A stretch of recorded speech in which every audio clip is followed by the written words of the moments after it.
Mic check. Hello and welcome back. Welcome to Edukemy's YouTube channel. My name is Harsh Singh, and in this video we shall discuss current affairs and gazette for 38th of March 2022. Yes, I had started teaching in the last video. Was not aware that you people weren't there. Were you able to listen to me? I'm not aware of that as well. So welcome back all of you. Ashish, Kriti, Netra, Hima, all of you, and all the other people who are about to join in a short while. Welcome to all of you. So good participation today. Thank you for being prompt while you answer your questions. So let's begin this again. What do we have in the segments today are three updates. Assam-Meghalaya border pact between both these states, dedicated epidemiologist Cadre. This talks about the concept of One Health and preparing India for future epidemics and pandemics. What else? And the third one is the continuation of National AIDS and STD control program in the country. This day in history dedicated to Guru Har Krishan, one of the Sikh Gurus, sixth Guru. And the feature news for today is on India-Sri Lanka relations. This is in the context of the recent ties India and Sri Lanka have had, the bilateral pact, and we will also understand the historical context of relationship, the cultural ties, the strategic ties, possible strategic ties, the international relation between China and Sri Lanka and India, along with understanding what are the economic challenges being faced by Sri Lanka today. Image of the day on spacewalking astronauts, the terms and concepts, Hornbill nest adoption program today, along with that shrinkflation, articulated all-terrain vehicles and corner-shot weapons. These were part of the Hindu, and the fourth one the part of the cover page of the Hindu. Editorials of the day are one, the criminal justice system, which needs some primary reforms before getting into the reformation or legislation that we studied about yesterday, right? The collection of biometric and measurable entities. The second one is on Atmanirbhar Internet, some criticism of Atmanirbhar Internet, will understand this. And the third one is on BIMSTEC, recently held summit of BIMSTEC in Sri Lanka. The Jugaad electrician from Jharkhand, this is the case study of the day, right? So these are the updates that we're going to discuss. Apart from that, there were a couple of interesting questions asked to me. We'll understand that as well. Hi, Sam. Hi, Sam. Welcome back after quite a few days. Tiyasha, Kanupriya, all of you, welcome. So let's start this. I was asked a question yesterday that was around modified assured career progression scheme. Somebody peeped into my slides and asked me this question: what is the meaning of career progression and assured career progression? So here is the answer for that question. Just a bit, please.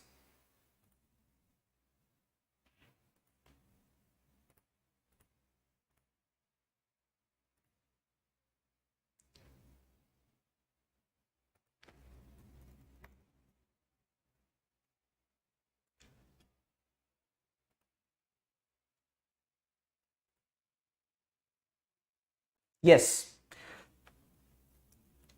Just a bit, friends. I am also caught up today because of the issues of understanding a couple of things.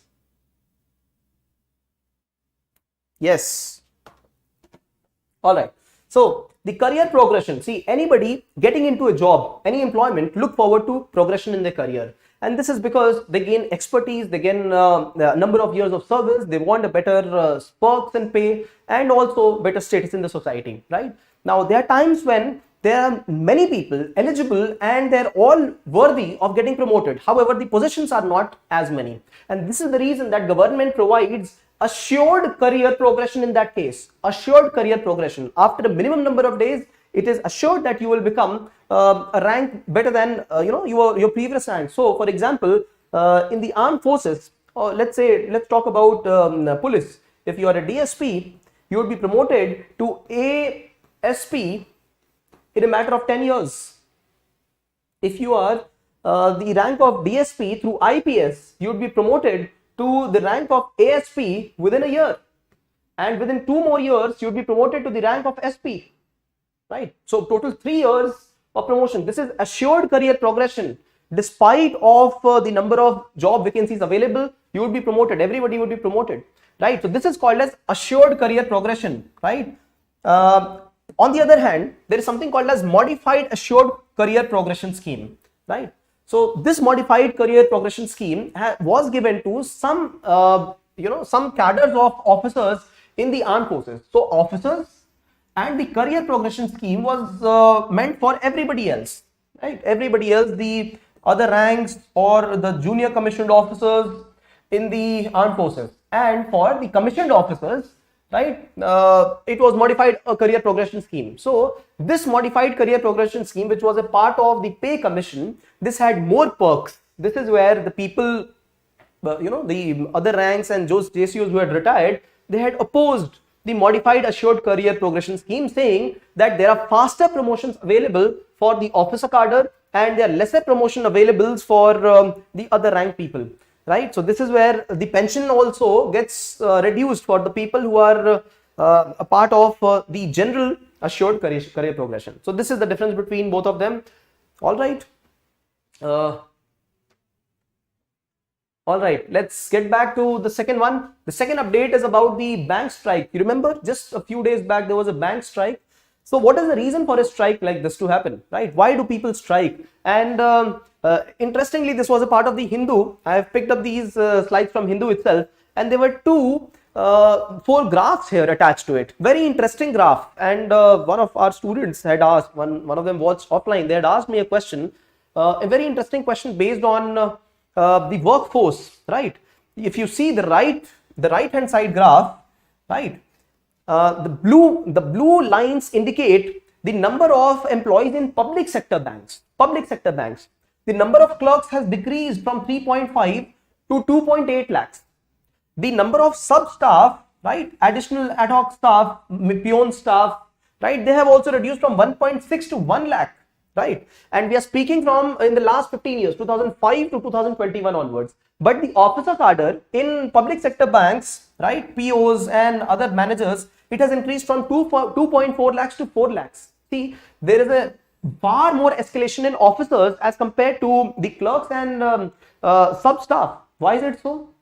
Another question, look at the private banks. The private banks, 15 years back, there was hardly any presence in the country. The officer presence was just 50,000. It has skyrocketed to 5.5 lakhs, 10 times growth. But then clerks and other people, the number has hardly changed. What is the reason for this? This was the question asked, and a very interesting question. See, the reason for this, anybody, if you know the answer, please, feel free to juggle and look into your imaginations and get back to what the answer could be. So type down. Anyhow, the answers here is quite a few things. See, first of all, the banking in those times, 15 years back, 20 years back, it was a lot of manual work. So clerks would be, putting in the data, and the managers, bank POs and managers would be reaffirming that data, checking that data. Nowadays, a lot of system is computerized. Core banking solutions have come into existence. Because of this, a lot of clerical work has reduced, and this is what has led to a few number of clerks being appointed, right? So automation is one of the things that has led to a few number of clerks being appointed in the banks. This is not the only criteria. This is one of the reasons why we see lesser number of clerks. Another reason here is the reality that some people believe in cosmetic changes. Why would you want to call somebody a clerk? Rather call them executives, junior executive, senior executive. Similarly, we can call people as officers as well, right? For example, in Western countries, even a Jawan would be called as an officer, police officer, junior police officer, right? Even a constable would be called as a police officer. But that is not the case in India. So start giving more dignity and respect to people. But this is one reason. This is one reason, cosmetic changes. But then there is something far beneath the cosmetic changes. That is the reality that in banks in the country, in the labor acts, it has been mentioned very clearly that people in a specific cadre, right? For example, the grade 3, grade 4 cadre, they can form unions. They are the ones who can go on a strike, but the officer cadre cannot go on a strike. So once we designate people as officers, they will not be able to go, form a union and go on a formal strike. So, this is one of the important reasons why, clerical staffs are also less. This is a very strategic move, right? Along with that, there's another reason for this. See, performance efficiency of the bank, it increases if we have more of the officer cadre. The same person, junior officer, senior executive, if that is the name used instead of clerk, if the pay band is raised a little above what was previously, the performance efficiency automatically increases. I'll tell you how and why. The norms are clearly mentioned that if the person is a clerk, there are some 10 hours they have to be in the bank, and after that nobody can, nobody can hold them in the bank if they do not get extra payment for being in the bank or some allowances for going back home late. On the other hand, the officer, the POs or the bank managers, they have to work round the clock, even 7 days a week, right? And there is no extra payment available, no extra anything extra allowances available for the officer cadre. And you would be able to confirm this from your friends, right? If they are a PO, they are probationary officer or they are bank managers, the amount of tasks they have, and look at and ask them about the clerks, they would say unki zindagi bahut behtar hai, right? So this is the reason. These are quite a few reasons because of which we have more officer like cadres in the country. Some advantages, right? And what is the disadvantage of this? The government or the private entity has to shell out more money to be able to hire the managers, right? But then, is it not true that all the organizations are looking for multi-skilled staff? The bank manager should be able to type as well. They should be able to create a network of persons also. They could be marketers also. The bank manager should also be able to handle the human resources within them, right? To be able to account also. So these are the various things every individual is required to look at. See, all the data is from RBI. Now, when you look at the strike was conducted for quite a few things, right? So one of them is lesser privatization. This is the most important thing. Privatize mat karo hame. Don't seek accountability from us. The second one is recovery of bad loans. Employees are saying recover bad loans. If you recover bad loans, the business of the banks will be better. This is the reason that private banks are doing better, no? Their efficiency is better in the country, right? Higher deposit interest rate. Increase the deposit interest rate, right? If you increase it, the bank will have more margin. The bank will provide some, better salary to people also. An increase in the recruitment of workers. The recruitment is only decreasing at certain levels, right? So this is the update.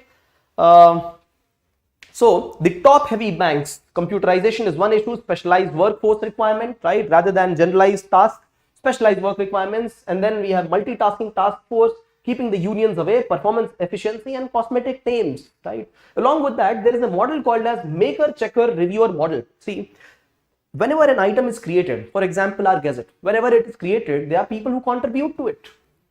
And then it is checked. So somebody makes the articles, somebody checks the articles, and finally there is an external agency which oversees the complete process of it, and that would be quality check. This is a standard process which is followed everywhere, and for this video as well. Suppose I am the creator of this video. Who is the checker?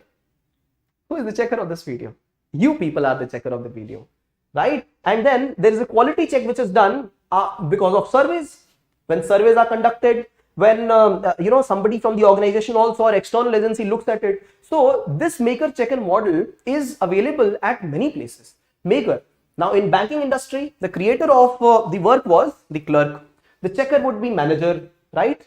And then quality check done by some centralized agencies, the heads in the banks, director level officers or designated people. When this model got completely broken because of automation. All the making process would not be done by clerks anymore. It would be automated. But then the task of the checker, it increases. So we require more managers. Machines are doing this job. I hope you understand this. All right. This model exists at all the levels of creation. All right. Core banking solutions. Absolutely. Digitization, computerization. Good. Absolutely correct. Okay. So Gopal, good evening. Pooja, this is the platform where I am available. All right. Netra, increase in interest rate on deposits and reduction in. All right. Thank you. Netra, absolutely well. So getting back to the updates for what is happening today in the current affairs. Meghalaya Assam Pact. What is it about? See, Assam has had quite a few conflicts with its neighboring states, which are quite a few, 4 of them.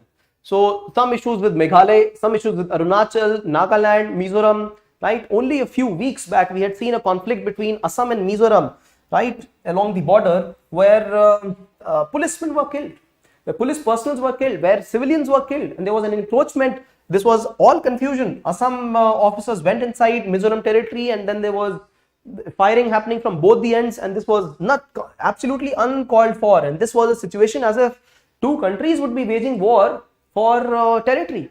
And this was just merely two states. It was a very, very poor state for Indian Union then. So Assam has got these kind of conflicts with the neighboring states, Meghalaya, Arunachal Pradesh, Nagaland, Mizoram. See, Nagaland wants greater Nagalim, right? Territory is expanding into Arunachal, Assam, Manipur, and nearby areas, and also in neighboring country Myanmar.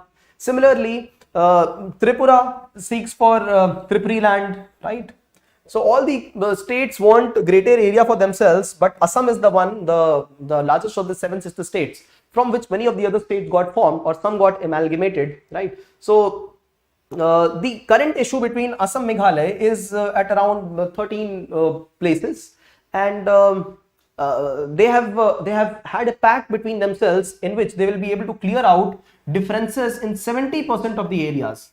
All the disputed territories, half of them Assam will take and half of them will belong to Meghalaya, right? So this has been the way in which both these states are looking at peaceful solutions for these issues. When you look at the map here, see, there are places, for example, if you look at the Assam border, there's a district called as Karbi Anglong district. This is towards the south of Assam, right? Karbi Anglong, right here. Kachar Hills, Dima Hasao, all this area. This is to the south, Karbi Anglong, right here. Karbi Anglong and the south of this, right? Now, these are the areas where the culture of people is different, unique, and far different from the upper, middle, and lower Assam. And Shillong, Meghalaya claims some of these areas. For example, they say that they are part of Jaintia Hills, some of these areas.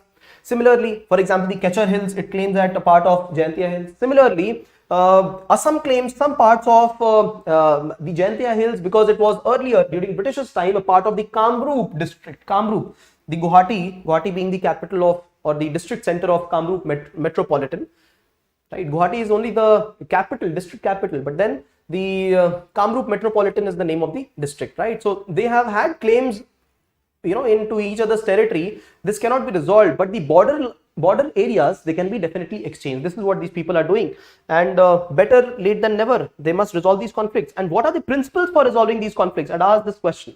So historical facts, some of the ways in which conflicts will be resolved would be looking into historical facts, looking into ethnicity of the people, administrative convenience, contiguity of the zones, contiguity of the land, right?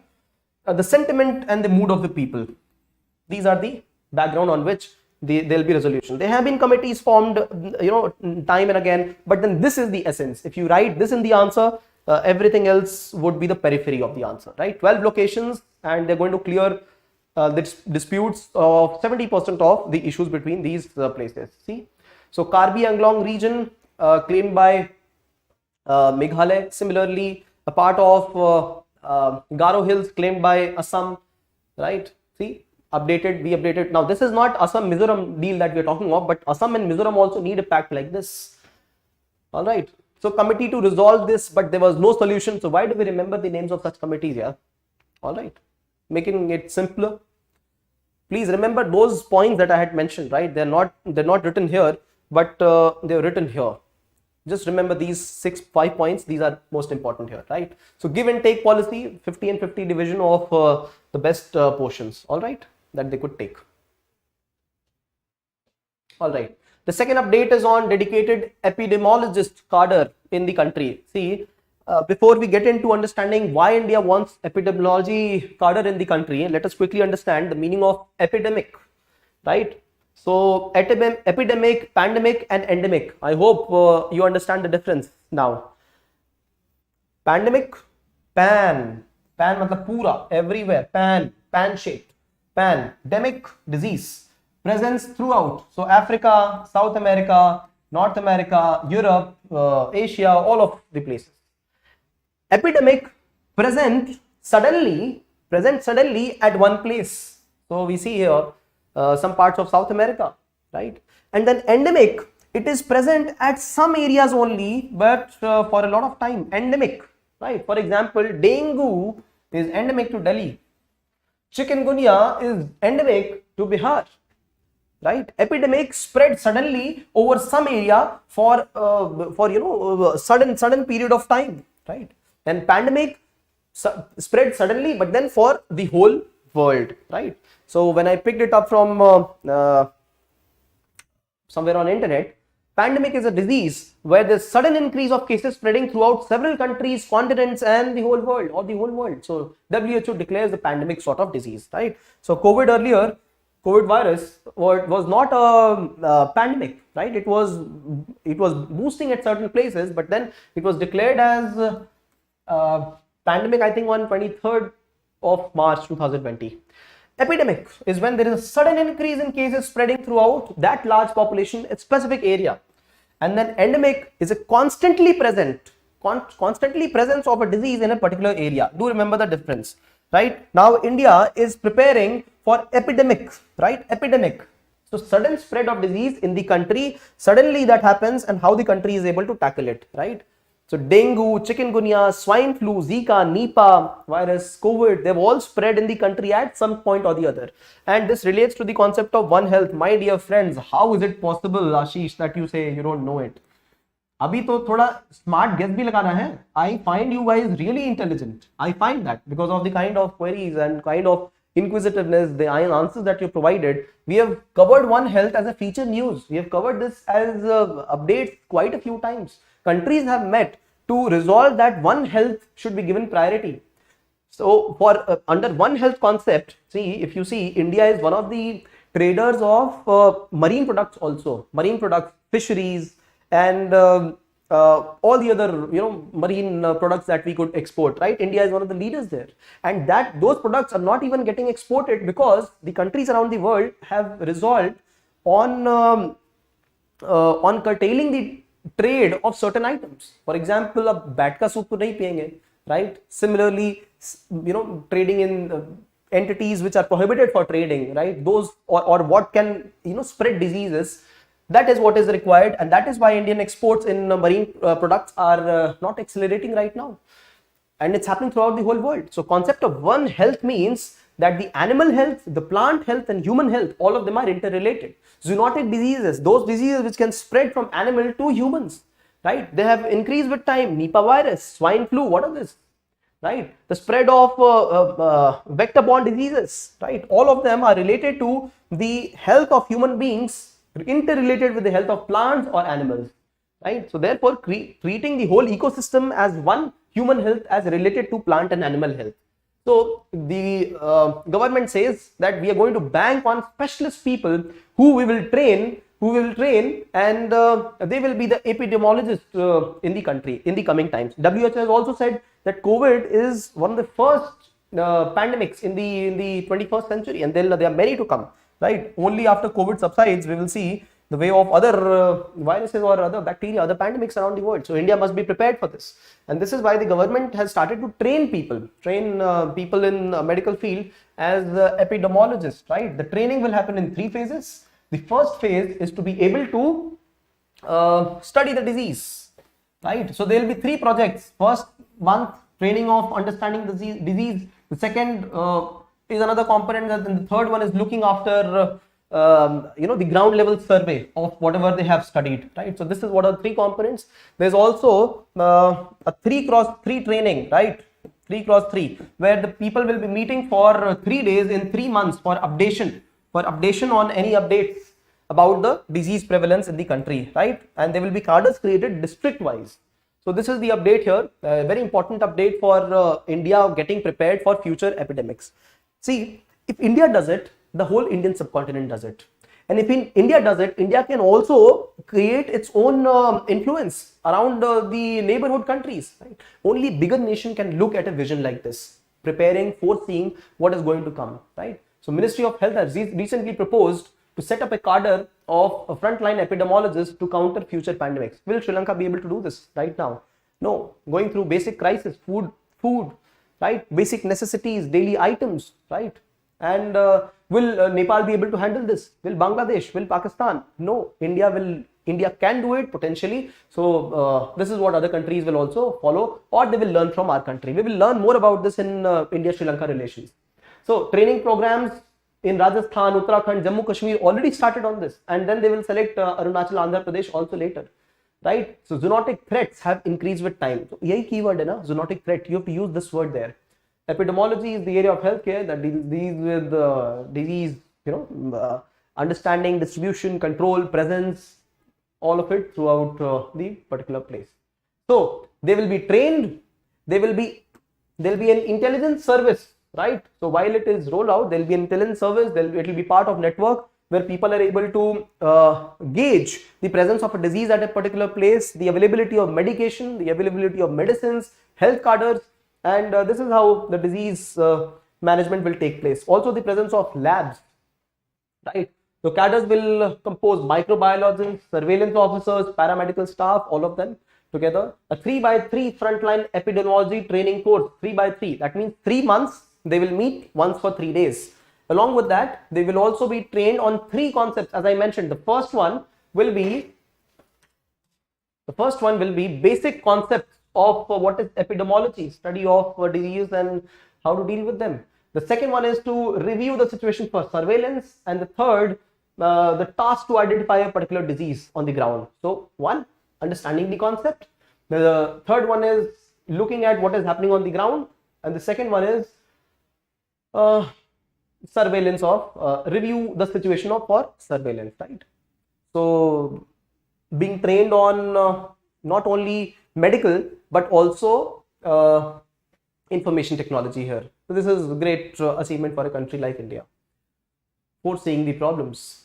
The third update is National AIDS and Sexually Transmitted Diseases Control Program. India has approved another phase of this, continuation of this program for another period of 5 years. These are called as rolling programs. When the government says this is a part of flexible approach. If you remember, we had discussed this, right? A part of the barbell strategy where India will be more flexible, right? The programs will be related to continuous feedback loop. So when in a couple of years, 3-4 years, we understand that there's a phenomenal level of AIDS transmission control in the country, we do not need to give so much of funds or resources to this program. They will further curtail it down, right? So we will not draw a perspective plan for 15, 20 and 25 years. We will keep amending it, right? If we know that the spread of HIV AIDS is to a particular place and not to the whole India, then we will also mold the program. So based on feedback loops, not based on perspective planning for 20 years, these are the programs which we see which get amended all the time, right? So we would have studied quite a few programs during the times of budget in the last 6 months, which have received a further extension of 3 years, 5 years, 2 years.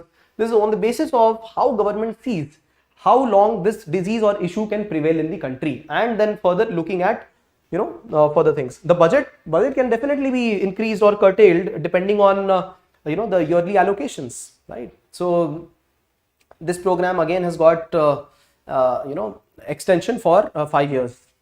All right. HIV high prevalence, moderate prevalence. So moderate in those areas which are marked in shallow color, and high presence in those areas which are marked dark in color, right?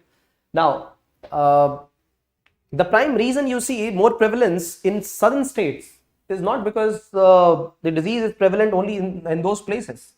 It is also because the network for gauging the presence of disease is far better in southern states. It was found very similarly that COVID spread in Maharashtra and Kerala was very strong. Why so? Because the network for disease surveillance and its capture is far better in these 2 states, right? The health network is far better in those 2 states, and this is the reason that people are able to catch a disease like this. This is far better than not talking about it, being hush-hush about diseases, is it not? Right? So this is where Ministry of Health and Ministry of Home, both of them had conflicts with each other. This is this has been existent, the conflicts have been existent. One conflict I forgot to mention was about Ministry of Defense and Ministry of Defense and Ministry of Finance conflict. This is in regard to yesterday's article that we studied on the one rank one pension. So Ministry of Finance is not being able to understand how do you get so much of finance, 8,000 crore rupees, and Ministry of Defense has been demanding a finance like this. So, you know, tussle between two ministries. Similarly, we see a tussle between Ministry of Health and Ministry of Home Affairs, where Ministry of Home Affairs says that homosexuality is a crime, right? So we will catch hold of anybody who declares that they are such and such, they are homosexual, and so this is what has been the position of the government, had been the position of the government, not being made clear because laws have not been made clearly on this. On the other hand, Ministry of Health says only when people talk about it openly will we be able to administer the ART, antiretroviral therapy, right? Otherwise, if people are not given this antiretroviral therapy, the immunity levels in the body will decrease. And if they decrease, there will be a point of no return for the human being, and the death will be very close for them, right? So you can see the conflicts, but amid this, the program continues. The government needs to clearly bring out legislation talking about the third and fourth gender, and legislation on legality of homosexuality in the country also. All right. The program will offer free HIV prevention, detection and treatment services,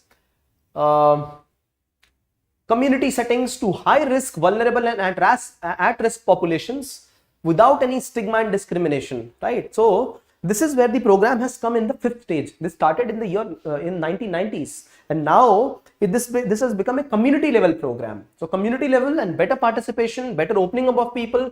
So this community level participation has only led to better catching hold of the disease, catching hold of the virus, right? All right. Most at risk population, I've mentioned most at risk population, sex workers, truck drivers, right?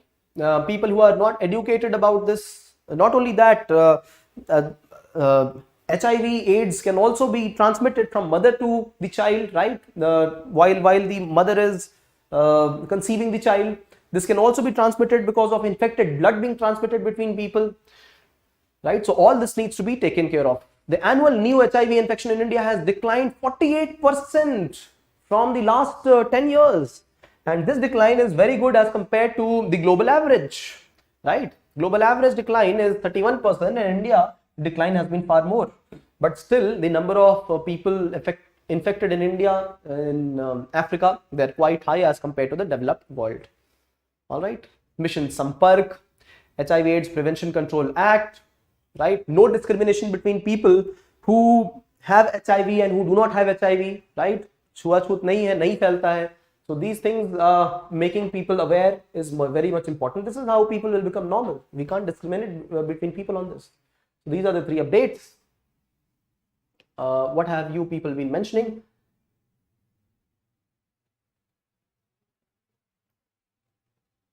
Okay, Amlan says one small child has swam through the Park Strait to reach India. See, agile approach. See, yeah, this is a good point that you have put, Amlan, here, that HIV infection also spread through the infected needle being shared amongst people, right? If the needle, and if people take in drug, they administer substance abuse with the help of a needle, then this spreads, absolutely. This day in history dedicated to Guru Har Krishan, and youngest of all Sikh gurus, eighth guru, not the sixth, eighth guru, and this was the last day for the guru on earth, March 30th, 1664, right? 10 gurus, and after that, Guru Granth Sahib, the 11th guru, the eternal guru, Guru Granth Sahib, right? So that text would contain the learnings from all the 10 gurus and all the learnings from all the other religions, right? The practice being followed by all the gurus. Feature news for the day is on India-Sri Lanka relations. We'll understand this relationship in totality, some other impacts on this relationship in the feature news for today. What about and also a SWOT analysis of this relationship. Beautifully created feature news today. Image of the day on spacewalking astronaut. This is also called as extravehicular activity, right? Whenever people move out of the space capsule, so International Space Station, this is where this thing is happening, and they are here to, they are out of the capsule to repair or to, demonstrate an activity. This is where people get shot. I mean, the photograph is shot, and this is called as EVA, extravehicular activity, or spacewalk, right?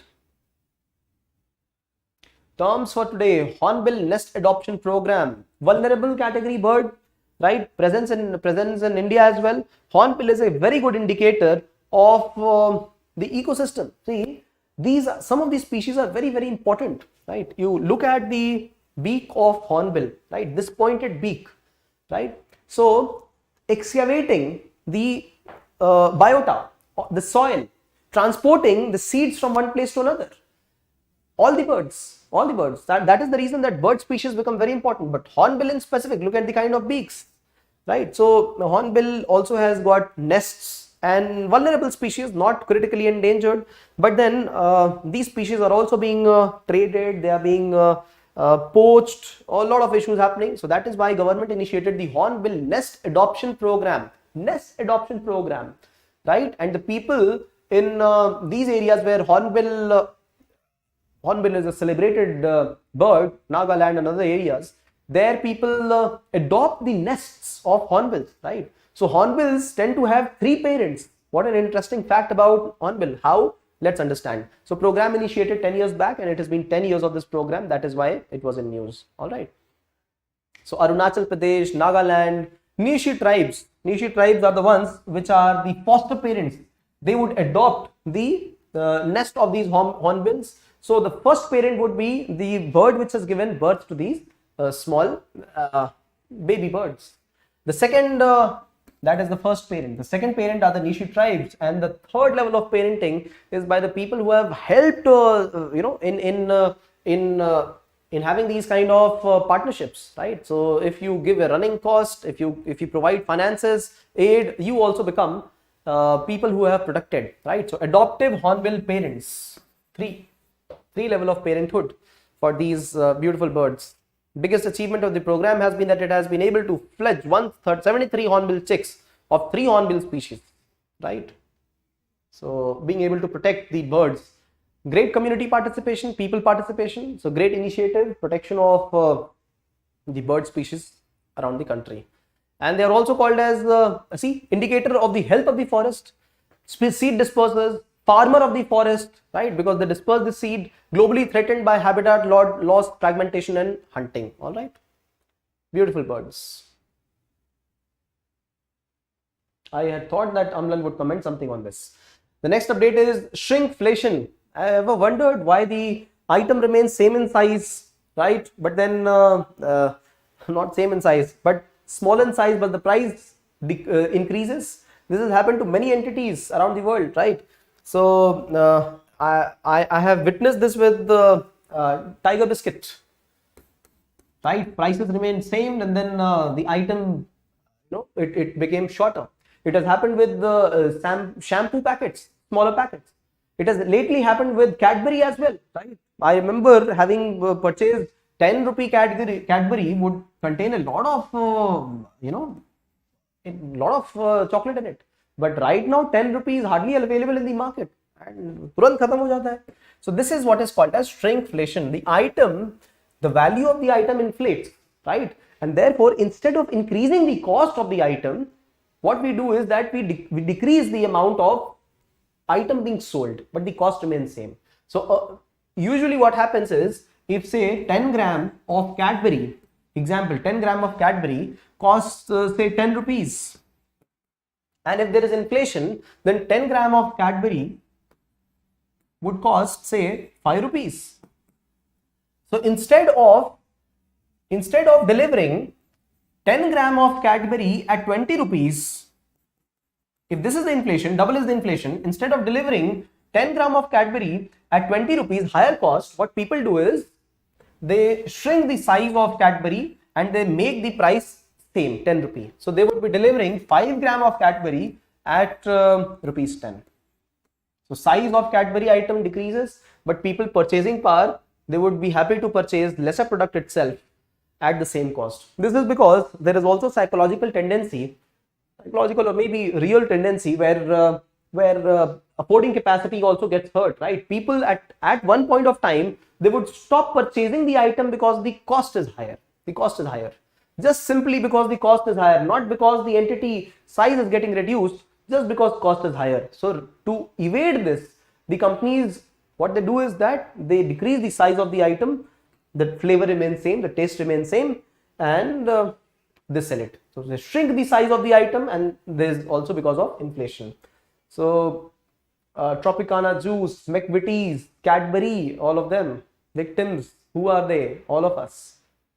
So this is usually done to avoid demand destruction, that beyond a certain price, consumer demand doesn't just drop, it disappears altogether. All right, the third update is articulated all-terrain vehicles.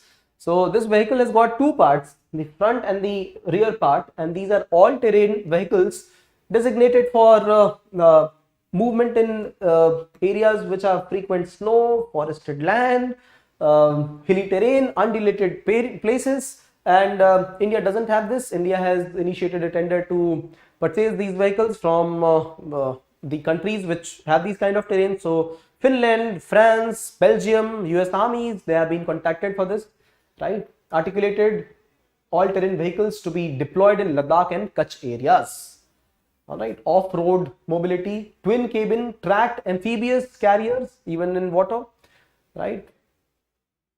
So exerts low ground pressure on soil. How does it do? Because it doesn't have wheels, it has these chains, just like tanks do, right? So then lesser pressure on the soil and ground. They have a ballistic protection cabin body. Ballistic protection means in case missile attacks, they will have a stronger armor to protect the body, right? So this is the update, all-terrain vehicles. Corner shot weapon system, interesting, right? So when we look at the conventional system of arms, we fire in a straight line, right? But then this arm does not fire straight, right? There is a scope which is digital in nature, while we view what is to be fired at is in front of us. But then this is a corner shot weapon, right? In case this is a wall, and I am standing right here, and there is an enemy standing on the other side across the wall, one will be able to view the enemy from the screen, and they would be able to take an aim and fire a shot. And they would not at all be found, right? A person would not be able to be found here, but then the shot can be taken. So corner shot weapon system, indigenously developed, right? Advanced stage of being inducted in the CRPF and Jammu Kashmir Police. All right, armament research and development establishment. कौन नहीं खरीदेगा ये? If this becomes successful, everybody will want to purchase a weapon like this. Do other countries have this? Yeah, some countries I had seen that other countries also possess a weapon like this. But if India is able to indigenously manufacture, look at the amount of potential that we have. Already the exchange rate good for India for exports, and if it remains such in future, every country will want to have these kind of entities from our country. See, the prime reason for entities getting exported from a country like India is the fact that our cost of manufacturing is not as much as the developed world. Get back to your basics, right? The basics are factors of production: land, labor, entrepreneurship, and what is the fourth one? Land, labor, entrepreneurship, and anyhow, there's another one. There are 4 factors of production: land, availability of land, labor, entrepreneurship, right? Innovation. All these are available in the country, and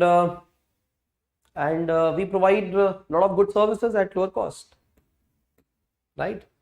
The body is made from high-grade aluminum alloy to make it lighter and durable, right? Features like day-night firing capability, color display, digital zoom, zeroing facility, and hotkeys.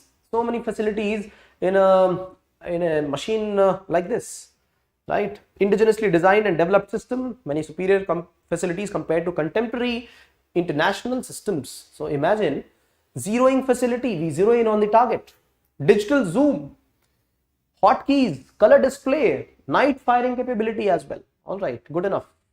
Who wants this?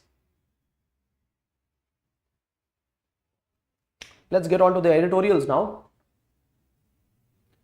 Capital, land, labor, capital, and entrepreneurship. Thank you very much.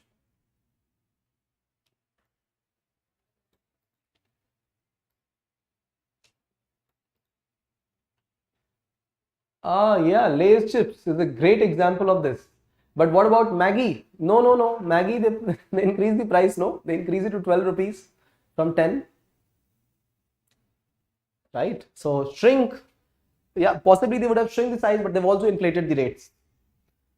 Okay, realizing the potential of BIMSTEC. This is the first editorial. Countries met in Sri Lanka, and members of 7 countries met, right? USA has asked India, why are you dealing with a country like Myanmar, right? When they have military junta in power, it is not a democratic nation. See, look at this. So trying to sell weapons to adjoining nations around Myanmar, in and around Myanmar, and saying Myanmar should be excluded. Arey bhai, when India has to deal strategically with a country like Myanmar, all India needs to do is empower, possibly empower a democratic government as an opposition. That's what to be done, and respect the Myanmar as a country, right? Whatever it is, their internal system, we will not interfere. This is the era of the day internationally. See, there are ways in which ethics can work. Ethics can work through virtuous mode. What is wrong, right? For example, Gandhiji says killing is always wrong, violence is always wrong. This is virtue. On the other hand, we have Kautilya, we have Chanakya, and we have Machiavelli. They speak of opportunities, being present, being pragmatic. On the other hand, we have duty-bound people, right? We will do things for duty's sake. Immanuel Kant is the propagator. So, point being, when you look at international relations, being virtuous is not the order of the day. We have seen this, right? So, if you have conflicts in mind, please, keep them in your mind. But then, the way the answer writing would work, the way international politics works, is through strategic ambiguity, is through astute diplomacy, is through ways of alignment for interests. There are no permanent friends, there are only permanent interests for the countries. So USA's interest is to increase its trade, right? Arms trade. And then if India's neighbor and India does not have good relation, who is going to benefit? The people who are selling trade weapons to us and people who are selling weapons to Myanmar. Who sells weapon to Myanmar? China has good ties with Myanmar. And who would be associating with India? USA would be, right? Wherever we get good weapons, we would be associating. So we don't have to get into the conflict of USA saying Myanmar is such and such nation and you should not get into ties with this. We've discussed this repeatedly. When USA dealt with Iran, when it dealt with Saudi Arabia, those countries with autocracy, not democracy, and still it favored those nations. It was only its interest. They also supplied weaponry to them, right? Strategic level of oil reserves to them. So getting back to this, the potency of BIMSTEC, the BIMSTEC countries, these 7 countries, right? 5 of them from SAARC nations and 2 from the ASEAN nations. These 7 countries form an alliance called as BIMSTEC, right? And this alliance of 7 countries has got some multi-sectoral cooperation. They are not cooperating over everything. They have got 7 levels of engagement, 7 levels. I've written them down here. Science, technology, and innovation. This is first. The second is trade and investment amongst each other, environment and climate change, agriculture and food security, security in general. Agriculture is another one. Security in general, people to people contact and connectivity. These are the 7, right? And out of these 7, 2 become very important. One is security and the second one is trade. Security and trade. They have been able to reasonably cooperate with each other, but look at the difference that they have, right? Out of the 7 countries, right, whatever is their total exchange of items, exchange of trade items, only 7% of it gets transmitted between these 7 BIMSTEC nations. Only 7%. Out of all the trade items which gets exchanged, not created, exchanged, only 7% between intra-BRICS, intra-BIMSTEC.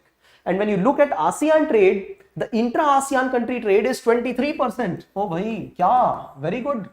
So $800 billion, around $600-700 billion trade happening between these two, between the 10 ASEAN nations, And between 7 BRICS nation, only 7% of the intra BIMSTEC trade. Why is it so? It is because very clearly they are not associated very strongly, integrated very strongly as far as trade is concerned. There is potential, right? We have countries with complementarity. You people yourself spoke that jute industry is located in India, and then jute cultivation more in Bangladesh, complementarity. Similarly, cotton textile industry available in all the 3 countries, India, Bangladesh, Pakistan. India, Sri Lanka also have bags for rubber industry. So many other avenues between these countries, complementarity jhalakta hai. It shows up in every aspect, because this is what is subcontinent, no? And this was divided. This was largely a one unit, right? With lot of diversity. So complementarity is natural, but then it is definitely not integrated as well. That is why this trade imbalance. Security raha. So about security, the editorial says that the security cooperation between all these countries is at very decent level. They also cooperate during humanitarian assistance, disaster relief, right? But then the primary security cooperation between these countries is through counter-terrorism and transnational crime, right? So they have formed a working group, and this working group will have 6 parts, 6 different segments looking at counter-terrorism, transnational crime, human trafficking, trafficking of drugs, right? Illegal movement of persons, right? Illegal migration, all of them, yeah, right, written here. Terrorism, organized crime, drug trafficking, illegal migration, radicalization, all of them, 6 working groups under this entity. So these are the 2 important avenues for working of the BIMSTEC. And apart from that, science, technology, innovation, environment, climate change, agriculture, people to people contact, connectivity, these are important, right? So if you look at the example of people to people ties, the editorial says that apart from the bureaucratic level of talks, 1.1 or 1.5 level diplomacy, let's get into diplomacy to track 2 diplomacy, track 3 diplomacy. Track 3 is the one where people to people contact are increased. Track 2 is the one where we have media. Apart from that, apart from politicians, other people also interacting. Track 1.5 largely deals with politicians, bureaucrats, all of them participating through the open channels or through back channel diplomacy, right? So potential of BIMSTEC realizing, and then the editorial ends with saying, when you look at BIMSTEC, kindly look at a place like SAARC as well, right? India is the leader of SAARC nations, right? And see, the reason BIMSTEC countries had multi-sectoral cooperation and not all-round cooperation, they highlighted these are the areas of cooperation for these countries, seven areas, only because they didn't want to increase the cooperation areas to blurred places like international relations, not disturbing the peace between countries, right? So hints are towards India-Pakistan relationship, Myanmar-India relationship, or India-Nepal relationship, right? Or a third party coming in like China. These are the hints. So untapped potential of human resources, absolutely. Complementary economies, large natural resources, all of them are present here. What is required is to engage further. Science, technology development, all of them can spur growth for BIMSTEC. You can see the potential. It has happened to ASEAN, it can happen to India as well. All right. Hi Vivek, good evening and welcome back. Maggi is 14 rupees per packet. Oh my god. We have had a Maggi for 12 rupees and we have had Atta Maggi for 20, isn't it? Confucius. Why have you mentioned Confucius here? Even Taliban asked India to reopen Indian embassy to improve bilateral relations. Yes, Taliban also condemned the attack on Ukraine. Imagine this. Good evening and welcome back, Vivek. The second editorial is on unreformable criminal justice system. See, it has given quite a few points on what are the major challenges to be overcome ahead and before looking at a digital fingerprints and measurable entities being converted into a legislation. So what are the entities it is speaking of? It says that there are pending cases. Pendency needs to be looked at, right? And pendency is not the only thing. Justice not being accessible to a lot of persons. Pendency, justice not being made available to all the places. Abuse of power by the police. Crime prevention not happening in the country. because higher punishment has a little impact on lowering crime rates, right? So crimes against women have gotten severe penalties now, but is it that rapes are or sexual harassment have reduced further? No, it has not so, right? And non-custodial measures of punishment, another challenge for us. Why? Because this is the fifth one. Yes, fifth one. Why? Because a lot of people are waiting for trials to happen, right? Shortage of data collection, maintenance and analysis, sixth. And methodologies of NCRB of data collection and handling of data, right? So technological developments, these are important challenges which could be looked at ahead of just creating a database of fingerprints and iris scan and body measurables, right? So covering them again, we are speaking of handling the judiciary, the number of cases. We are looking at abuse of police power, looking at administration of justice for the marginalized communities, right? Creating a way in which pending trials, right, under trial people, they are also looked at for giving the justice, right? Having a way in which crime prevention happens, not through making the penalties severe, but through alternate channels, right? The ways in which data is captured and the way it is created, now information is created, the methodologies, right? So one simple example of methodology is very simple, not to criticize, but because there are limitations. If we speak of the crimes against women, why did they drop during COVID times? United Nations says the intimate partner violence, IPV, and digital violence, this has only increased with time, even during COVID times. But then the number of reported crimes have decreased. So we do not have a methodology to collect the data. As simple as that. See? So look at this. The editorial says, these problems will not go away with time and effort. Thus, the reforms in criminal law and criminal justice would face difficulties in implementation. Accepting these problems before introducing the reforms will help in bringing the right set of reforms, right? If we accept the pending cases cannot be disposed of, we will rein in our tendency to over-criminalize the conduct. All right. So the idea is to accept that these challenges exist, and that is how we will be able to create a law which is more inclusive for everybody. All right. The folly of an Atmanirbhar internet. Atmanirbhar internet. See, this is such an irony that the search engine Google, created by who is the chief of Google right now? Who is the CEO of Google? Created by Larry Page and Sergey Brin, right? One of them, the Russian, and on the other hand, India, which is leading these projects around the world, right? CEO of these important organizations. These are the countries which are going against the liberal nature of internet, right? So internet has its own form in a country like Russia, right?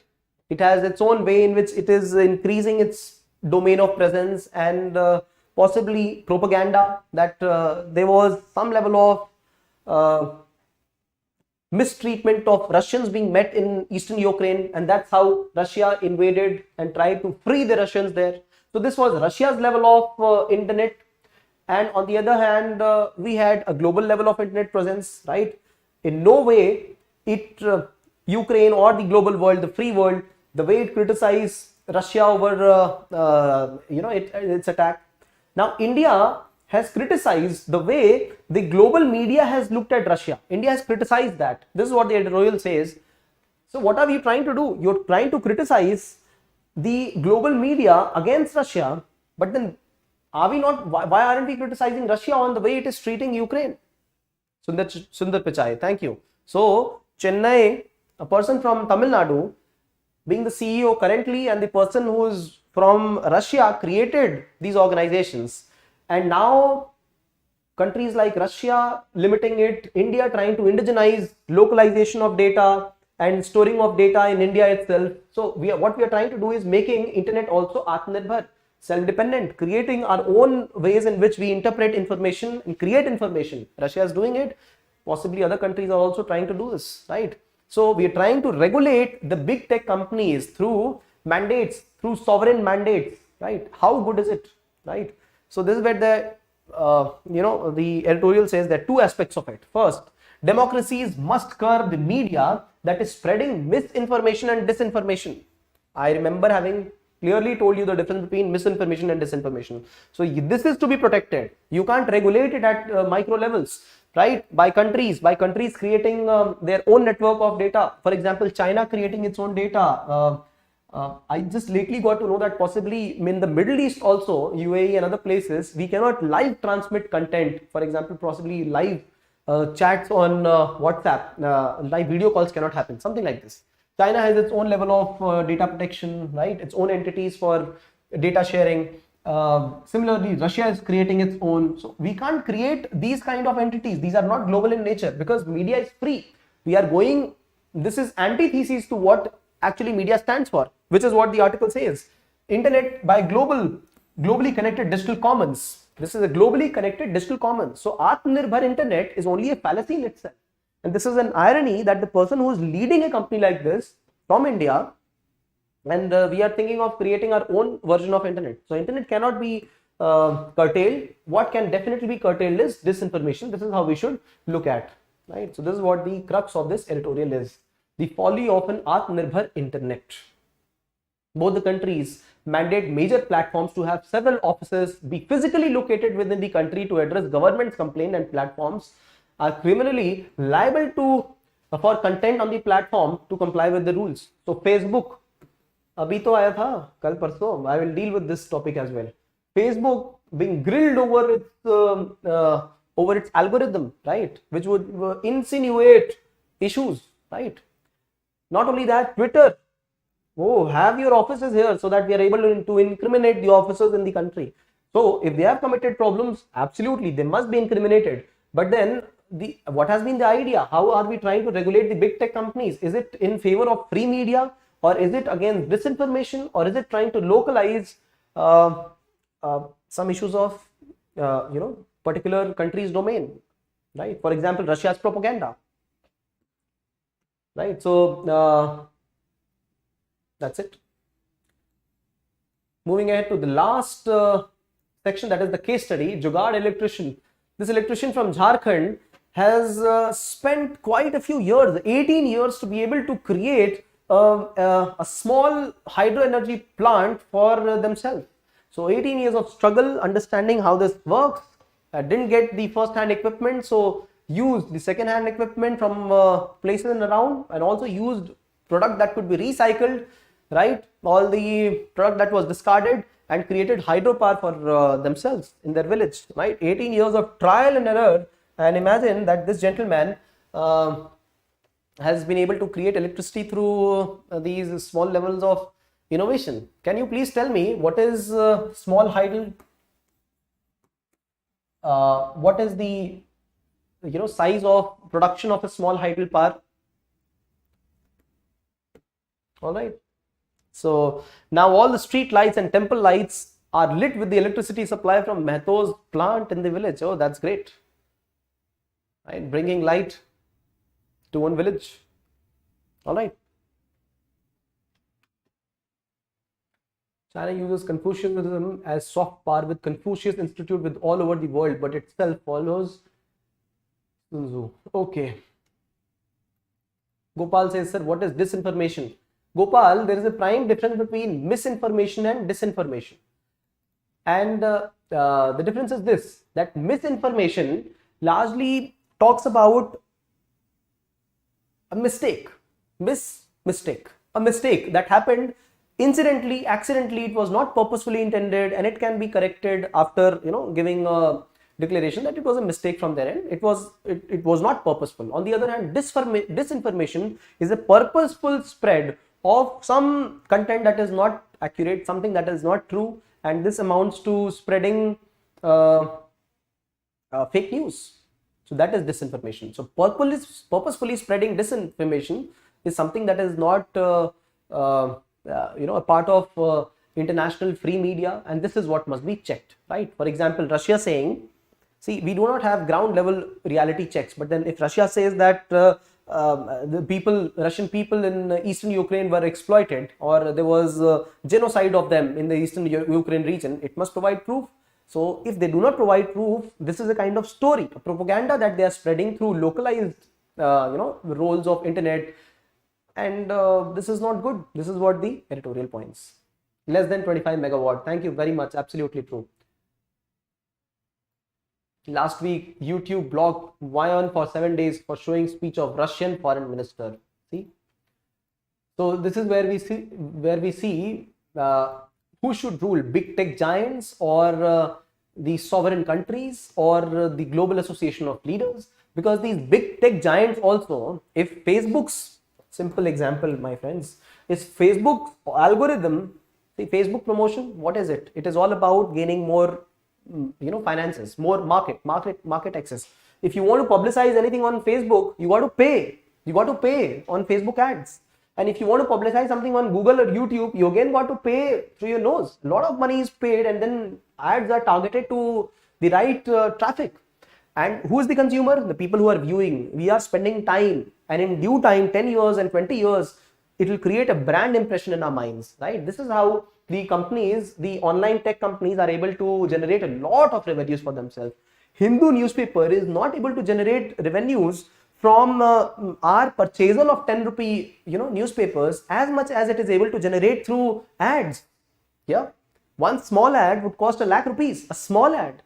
And if it is a full page jacket ad, it would run into tens of lakhs. One ad for one day, tens of lakhs. So when Facebook's algorithm is alleged to be the one which is promoting insinuating content which is sensationalizing, which is possibly increasing the communal violence between people, when the algorithms are designed in a way that it is not able to detect the local languages, then and Facebook is still earning through the ads in those kind of insinuating videos or text, then Facebook is to be held accountable, and India is definitely held accountable. So is Facebook a democratically elected body? Not at all. Created by individual. Are they under legislation from USA? Yes, possibly under legislation, but are they under legislation in India? See, this is where the countries are creating legislations dependent on their unique scenarios, right? But we cannot have a localized internet. We have to have a global common with disinformation, which needs to be challenged with these models of growth which should not be economy centric, which should be morality centric, and people must be made more aware of their rights, consumer rights, right? So very important theme, global tech. And imagine a question like this must come in the examination for UPSC Civil Service Examination. Didn't come this time, but then indirectly it can be put in many ways. Strategic security, right? It can be put in global economy, right? It can be put about the governance in the country, ethics paper, many other places. So one of the hotshot questions for the forthcoming examination would be this. Let's move to the feature news discussion. If there are questions, please put them down. If you like this initiative, share some love through likes, comments, and shares. Thank you for participation. Let's move to the other video. Thank you.